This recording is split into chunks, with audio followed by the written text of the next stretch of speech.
6 নম্বর জাতীয় সড়ক। এই সড়ককে কেন্দ্র করে জীবনযাপন তার। সেই জাতীয় সড়কেই ঘটে যায় একটা ঘটনা, আর সেই একটা ঘটনার জেরেই ইউ টার্ন নেয় তার জীবন। একদিন আমার টায়ার উড়ে গেল আমার নিজেদের গাড়ি লরিতে। তারপরে আমার বাবার টায়ার নিয়ে গেছে। টায়ার নিয়ে যাওয়ার পরে টায়ার সারিয়ে আসছিলাম ধর্মার টোলের সামনে। পুলিশ 100 টাকা নেই, আমার কাছে ছিল না পয়সা। আমার কাছে 80 টাকা ছিল। 80 টাকা দিয়েছি 20 টাকার জন্য নামতান ভাষা বলে উল্টা পাল্টা বাবার সামনে গালিগালাজ। সেদিন থেকে প্রতিজ্ঞা নিয়েছি যে হয়তো এমএলএ হব, না হয়তো এমপি হব, সাজা দিবার চেষ্টা করব। সাধারণ মানুষ হওয়ার যে বড্ড জ্বালা। ক্ষমতার জোর মানুষকে মানুষ বলে ভাবতে চায় না।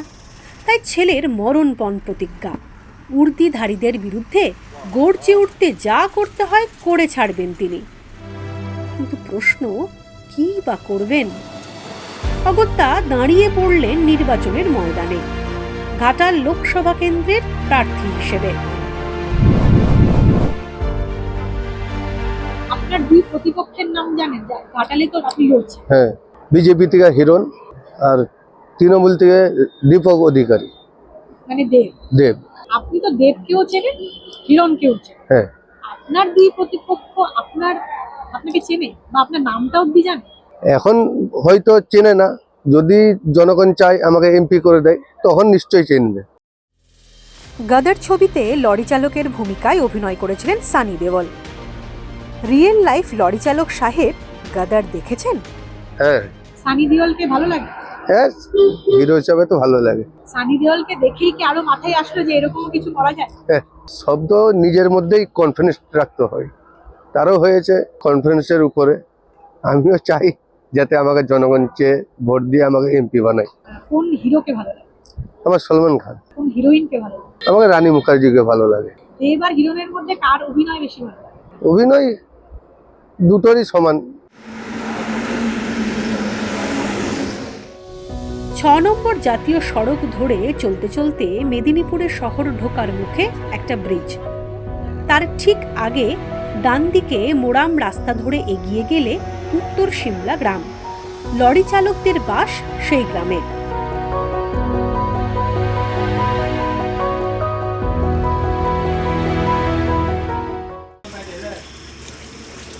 সাহেব চৌধুরী অন্যের লরি চালিয়ে সংসারের ভার বহন করেন। লরি চালকদের উপর পুলিশি জুলুমের প্রতিবাদে নির্দল প্রার্থী হিসেবে ঘাটাল কেন্দ্র থেকে দাঁড়িয়েছেন সাহেব। নির্দল সাহেবের প্রতীক ট্রাক। কারো বাড়িতে গেলাম, ওনাদের লরি আছে, ওনাদের লরির বিষয় নিয়ে বলছি। কারো বাড়িতে গেলাম, লরি নেই, ওনাদের অন্যান্য বিষয় নিয়ে বলছি।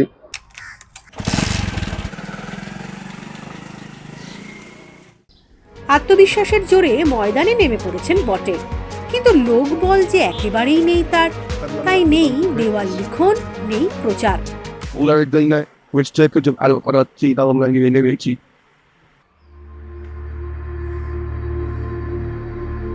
পরিবারের সাই ছিল না মোটেই, কিন্তু সাহেব তো নাছোড়বান্দা।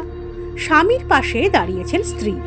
প্রথমেই তো ভয় লেগেছিল যে এইভাবে দাঁড়িয়ে যাবে বলে বুঝতেই পারেনি। হ্যাঁ, ভয় তো লাগছেই যে হেরে গেলে কি হবে। আমি চাইছি সবাই যেন সাথে থাকে, পাশে থাকে। আমি সমর্থন করি না, ছেলের সে ভালো বুঝেছে করেছে। পেশায় লরি চালক সাহেব যখন ভোটে দাঁড়াবেন বলে ঠিক করেন, তখন তার পড়শিরাও তাকে বুঝিয়েছিলেন। নির্দলের দলে দাঁড়িয়েছেন, এটা ভুল কাজ করেছেন, জিততে পারবেনই। তাও আশা করি যদি জিতে তাহলে ভালো। এডুকেশনের দিক থেকে আমাদের গ্রাম বহু পিছিয়ে আছে, এই কারণে আমি আজকে ড্রাইভার। 25শে মে ভোট। সাহেব ভরসা রাখেন জনগণের ওপর, জিতেও যেতে পারেন।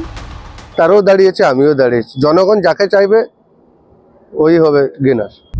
4 জুন রেজাল্ট আউট। পরদিন অর্থাৎ 5ই জুনের সকালটা কেমন হবে? 5 তারিখের পর গুনানার শেষে এবারে যদি হেরেও যায় একটু মন খারাপ হবে, স্বাভাবিক। তারপরে যেমন ছিলাম ওরকমই হয়ে যাবে। বিশ্বাসে মিলাই বস্তু, তর্কে বহুদূর। তর্ক করতে বিশেষ একটা চান না সাহেব, কিন্তু বিশ্বাস করতে চান জনতা চাইলে শেষ হাসিটা অনায়াসে হাসতে পারেন তিনিও। নিজেকে সাহসী ভাবেন। সাহস নাকি দুঃসাহস?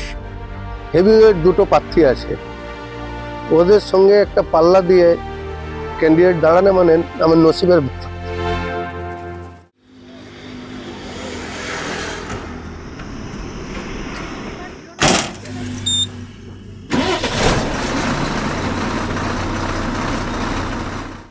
দেব হিরণের মতো তারকা প্রার্থীর মাঝে সাদা মাটা লরি চালকের আত্মবিশ্বাস ৬ নম্বর জাতীয় সড়ক ধরে বয়ে চলা অসংখ্য মালবাহী গাড়ির ভিড়ে হারিয়ে যাবে, নাকি গতি সঞ্চয় করবে নতুন করে? তা এখন স্রেফ সময়ের অপেক্ষা।